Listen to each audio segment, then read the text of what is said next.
Toronto A sometime during that third quarter, amid the whirling, sneaker squeaking, pass, cut, shoot from anywhere California storm that descended on the Toronto Raptors, this thought occurred to me.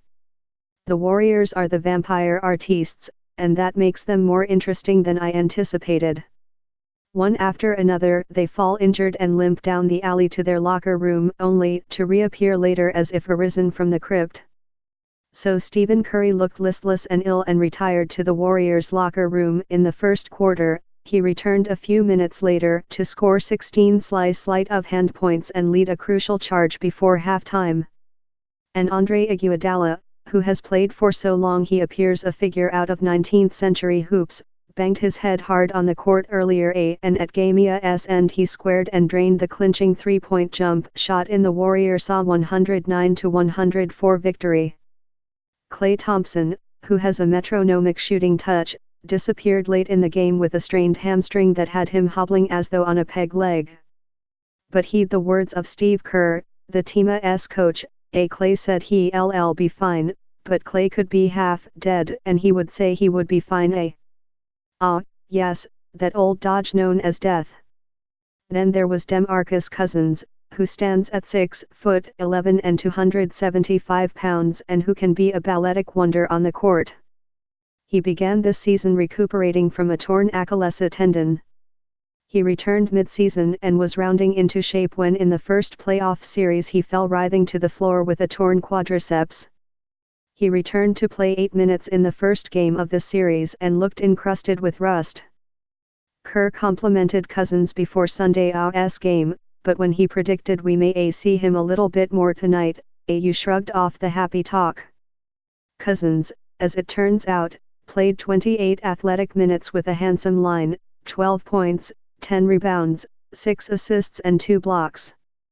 He is as laconic off the court as he is agitated on it, and peering through shades he declined to emote for the press horde. If Ida's coming off the bench, if Ida's starting, if Ida's playing 8 minutes or 40, I am cool with whatever, he said. I confess that I had become bored with the Golden State story. The Warriors resembled a 16th century galleon overloaded with gold and listing to starboard. They had the best point guard of this generation in Curry, and the best off-guard in Thompson, and the best defensive player of any height in the irascible and thoroughly entertaining Draymond Green. In the 7-foot Kevin Durant they had the best player in this corner of the hoop-playing galaxy. To add Boogie Cousins, who when healthy was a top 15 NBA player, seemed an exercise in preposterous excess. I was ready for a new narrative. The Raptors were a hard-working team from the Great North that captured the imagination of this splendidly multicultural region along the north shore of Lake Ontario. Let's get this out of the way, the Berg has better bagels than New York. And its street hoops may be better than ours too. Last night they even had a popular American president on hand in Barack Obama, a cool cat in a black leather jacket, and the Canadian crowd gave him a great roar and chants of MVP.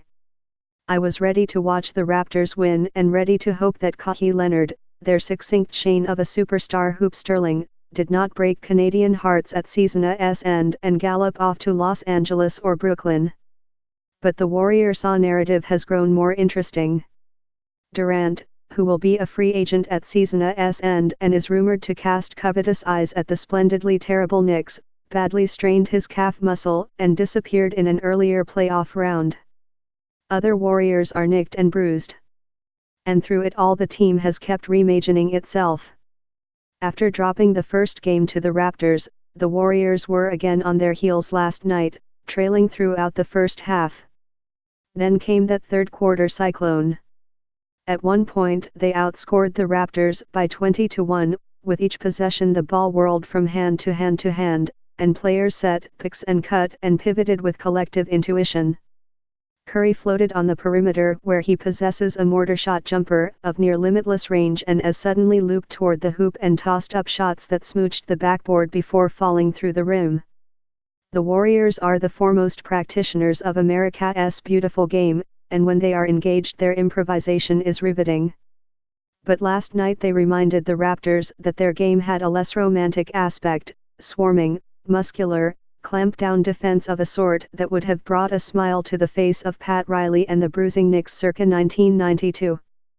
That third-quarter run of the Warriors offered a dozen Raptor possessions that led to turnovers or blocks or hurried and off-balance shots.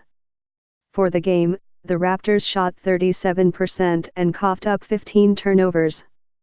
Draymond Green is master of this defensive terrain, but he was not inclined to beat his chest. I wanted to set Atonia on Pascal Siakam, he said.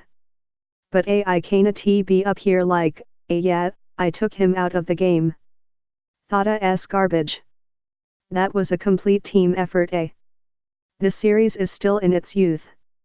Fred VanVleet, the Raptor sharpshooter and point guard, took the podium after the game, and although disappointed, he declined to rend his clothes. Maybe you, he told the reporters, expected us to make short work of the Warriors, but no one in our locker room suffered under that delusion. Nor were they surprised to see old man Iguodala hit a game winner. He's done that for that team for the last however many years, so we have seen that movie before, VanVleet said. He added, we understand what this team brings and what type of effort it's going to take to beat these guys. Fair enough. As the Raptors fly west, you just hope for their own sake that they pack hammers and wood stakes.